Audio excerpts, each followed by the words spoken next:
அனைவருக்குமே வணக்கம். சற்று முன் கிடைத்திருக்கக்கூடிய ஒரு மிக மிக முக்கியமான செய்தி ஒன்று வெளியாகி உள்ளது. சற்று முன் சட்டசபையில் வெடித்த கலவரம், போலீஸ் குவிப்பு, இது மாதிரி செய்திகள் வெளியாக இருக்கு. ஸோ இன்று பார்த்தீங்கன்னா 2வது நாளாக சட்டப்பேரவை கூட்டம் நடைபெறுகிறது. இதில் பார்த்தீங்கன்னா எடப்பாடி பழனிசாமி, ஸோ அதே மாதிரி நிறைய கட்சி தலைவர்களும் பார்த்தீங்கன்னா இதில் கூட்டத்தில் கலந்து கொண்டு, அதே மாதிரி தமிழக முதல்வர் ஸ்டாலின் அவர்களும் பார்த்தீங்கன்னா கலந்து கொண்டு இருக்காரு. ஸோ இந்த நிலையில் பார்த்தீங்கன்னா இந்த சபை ஏற்கனவே இந்த இரும்பல் காய்ச்சல் மூலமாக பார்த்தீங்கன்னா உயிரிழந்த குழந்தைகள், அதே மாதிரி பார்த்தீங்கன்னா மருந்து விவகாரத்தின் அடிப்படையிலும் இப்போ நடந்திருக்கக்கூடிய கரூர் விவகாரத்தின் அடிப்படையிலும் இந்த சட்டசபை கூட்டம் நடைபெறுது.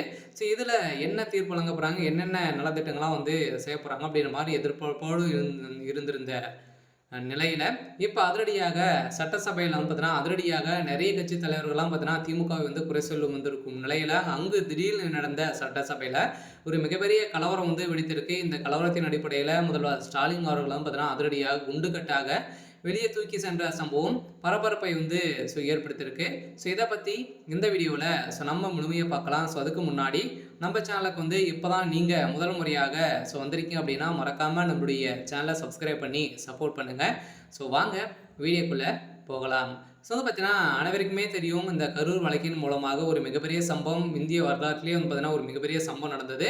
இதற்கு அனைத்துக்குமே பார்த்தீங்கன்னா திமுகவுடைய அரசு தான் பொறுப்பேற்க வேண்டும் அப்படின்ற மாதிரி நிறைய குற்றச்சாட்டுகளாக வந்திருக்கக்கூடிய நிலையில் நீதிமன்றமே இந்த விசாரணை சிபிஐக்கு மாற்றி இருக்கக்கூடிய நிலையில் அதிரடியாகவும் பார்த்தீங்கன்னா இதுக்கு எந்த ஒரு தீர்ப்புமே கிடைக்காது அப்படின்ற அனைவருக்குமே தெரியும். அனைவருமே பார்த்தீங்கன்னா குற்றச்சாட்டு வந்திருக்காங்க. இருந்தாலுமே திமுக நடத்தக்கூடிய நாடகத்தின் அடிப்படையில் அதிரடியாக விஜய் அவர்கள் மீண்டும் ஒரு மிகப்பெரிய சூறாவளி காற்றாக பார்த்தீங்கன்னா உருவெடுத்திருக்காரு. சில மீண்டும் தமிழகத்தில் பிரச்சாரத்தில் ஈடுபட போகிறாங்க. சில வருகின்ற சட்டமன்ற தேர்தலில் திமுகவுக்கு ஒரு மிகப்பெரிய பதிலடி கொடுக்கும் விதமாக வருகின்ற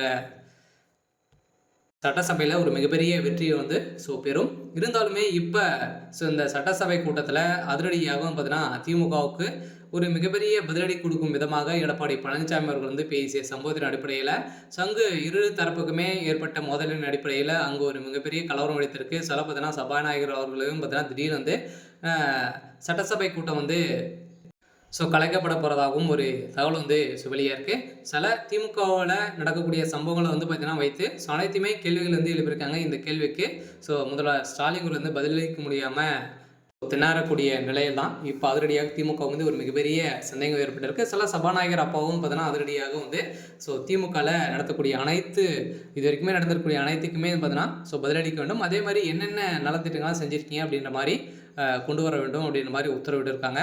சரி, ஓகே. இன்னைக்கான அப்டேட் இதுதான். மறக்காமல் நம்மளுடைய சேனலை சப்ஸ்கிரைப் பண்ணி சப்போர்ட் பண்ணுங்கள். தேங்க்யூ.